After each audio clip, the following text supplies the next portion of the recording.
Hi guys, sa video na to, tuturuan ko kayo kung paano gumawa ng 6x9 na butas. So una guys, kailangan natin ng Adobe Photoshop dito. Create tayo ng kung anong size ng bond paper nyo. For example, A4, So yan, ayun na yung bond paper natin sa Photoshop. Then set nyo sa inches guys, yung setting. So tas magdodrawing tayo ng oval dyan. Ayan guys, oval. Tapos i-ano natin guys, lagyan ng kulay. Ito to. Ayan. So ayan yung sample ng kulay para makita natin yung pagka oval nya. Next guys, transformation. Control T tayo guys. Ayan, Control T para lumabas yan, transformation. As unang gagawin natin, idulo natin guys, idulo natin siya. Tapos ito yung pinaka kailangan natin. So ayan, nakadulo na yung kaliwa guys, saka yung taas. So dito na lang guys, i-adjust natin. Ayan. So kung nakita nyo, by inches yun. So ayan, itatapat lang natin do sa ruler na yan. Yung pinakadulo guys, 6 inch dapat to, 6 inches. Ayan, lalakayan natin konti. Scroll up nyo lang para mag-zoom in. Ayan. Tapos yan, ayan, 6 inch siya. Sasakto natin na ganyan guys. Tapos scroll out nyo lang sa mouse pag i-zoom out nyo. So yan, dito naman tayo guys sa bandang kabila. 9 inches guys, tatapat natin yung guhit na yan, yung line na yan sa 9 inches. So yan, para maging 6x9 siya. Tapos lalapitan pa natin guys para ma-detalyo pa natin na talagang pumantay siya dun sa guhit. So yan, saka natin i-zoom out.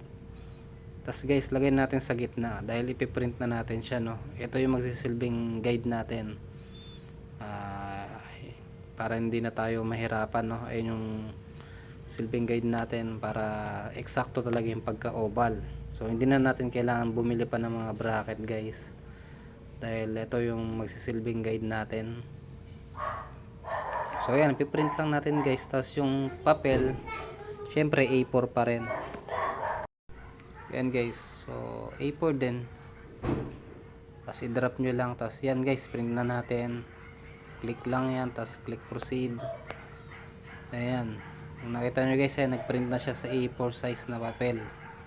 So yan, syempre sakto to guys. Sukatin natin. Ayan, 9 inches saktong sakto talaga siya guys. Tapos 6 inches yung banda rito. So sukat na sukat yan guys. Tapos yan, ang gagawin natin yan guys, ito yung example, ito yung speaker box natin ito, pakita ko lang pala sa inyo yung size nya, port width 0.7 inch. So nasa description lang guys yung natin dyan, yung plan natin dyan. Libre lang naman yung plan natin dyan. So ayan, ito yung yung width nya. Ayan, check nyo lang guys yung plan natin, yung complete plan natin yan sa description. Download nyo lang, free lang yan guys.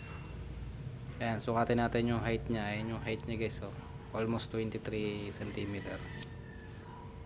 So ayan, 12 mm yung kapal pala guys ng kahoy natin. So ito na guys, dinikit natin siya doon sa karton. Tapos yan, ginupit natin na ganito. Ayan, pag ganyan na siya guys, ay na yung guguhit natin yan. Guguhitan natin. Tapos una igigitna muna natin yan syempre. Ayan yung guide natin, 3.8 yung distance taas baba. Tapos 4.665 cm yung kaliwat kanan. So ayan, para magitna siya guys, So saka natin guguhitan yan guys. Ayan, saka natin guguhitan. I-place nyo lang na ganyan, hanapin yung gitna. Ayan, pagkatas naguhitan guys, ayan, i-jigsaw yung gagamitin natin na pangkat dyan. Walang iba guys kundi jigsaw lang, kasi hindi yan magagamitan ng mga holes dahil nga oval siya.